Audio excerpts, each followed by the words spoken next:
pertama kali yang ditata itu kan niat ya. Apa-apa kayak ibadah, suatu ibadah kayak sholat, kayak wudhu, kayak kita mau haji, yang pertama harus diperhatikan adalah niat.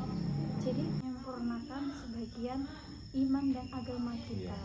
Karena ibarat ini ya bener sih, I love itu loh, tanda love. Ibarat yang laki ini gini, yang perempuan itu gini, jadi bersatu, menyempurnakan sebagian agama kita. Karena apa sih yang dilakukan ketika kita menikah itu, apapun itu bisa semua itu jadi ibadah. Dan yang kedua itu niatnya untuk beribadah. Jadi niatnya itu menyempurnakan sebagian agama, dan juga untuk ibadah yang terpanjang adalah menikah. Karena apa? Kita dari bangun tidur sampai tidur lagi itu kita bisa mencari pahala dan juga mencari dosa. Jadi ladangnya kita tuh di situ loh. Saking enaknya menikah itu ladang pahala, ladang ibadahnya kita. Jadi ketika kita ketika kita sudah niatnya dari awal itu untuk karena Allah Ta'ala, karena Gusti Allah gitu. Jadi ada 3, yaitu menyempurnakan sebagian iman kita, agama kita, dan juga niatkan untuk ibadah seumur hidup kita, dan juga mencari ridhonya Allah Subhanahu wa Ta'ala.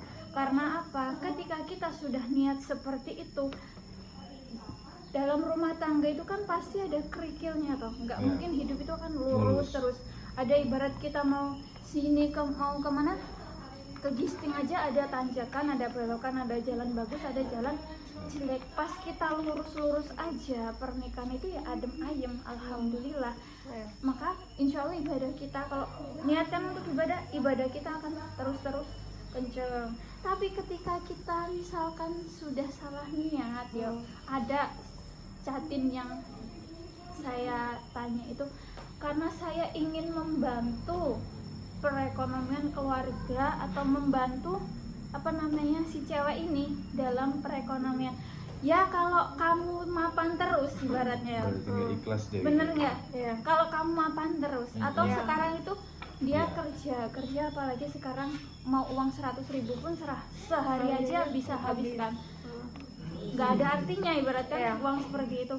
Kalau kita niatnya ibadah, ya udah, ketika kita senang susah itu ya bareng-bareng, karena kita untuk mencari ridhonya Gusti Allah gitu. Tapi kalau kita udah salahnya, oke, kalau masalah kita menatap masa depan, ya ketika kita sudah menikah, ya itu masa depan kita, ya istri kita itu masa depan kita, ya kita mencari bareng-bareng arahnya mau seperti apa gitu. Jadi yang ditekankan lagi itu saya tambah ibadahnya, karena kita apa sih, untuk mencari ridhonya Gusti Allah Subhanahu wa Ta'ala. Jadi seperti itu ya. Jadi kalau udah tertata niatnya kan dari awal kita udah, oh ya udah, kita dalam keadaan apapun, ya ini loh suamiku, saya yang harus nurut ke beliau gitu. Kecuali kalau suaminya melenceng ya. Gitu. Kalau suaminya melenceng itu istri wajib mengingatkan perkawinan ialah ikatan batin antara seorang pria dan wanita sebagai suami istri dengan tujuan membentuk keluarga rumah tangga yang bahagia dan kekal berdasarkan ketuhanan yang Maha Esa. Nah itu, jadi kan kita niatnya menikah untuk seumur hidup, bukan hanya seumur hidup, kita juga diniatkan menikah itu, ya Allah, jodohkanlah kami, hamba dan suami hamba ini berjodoh di dunia dan di akhirat. Jadi bukan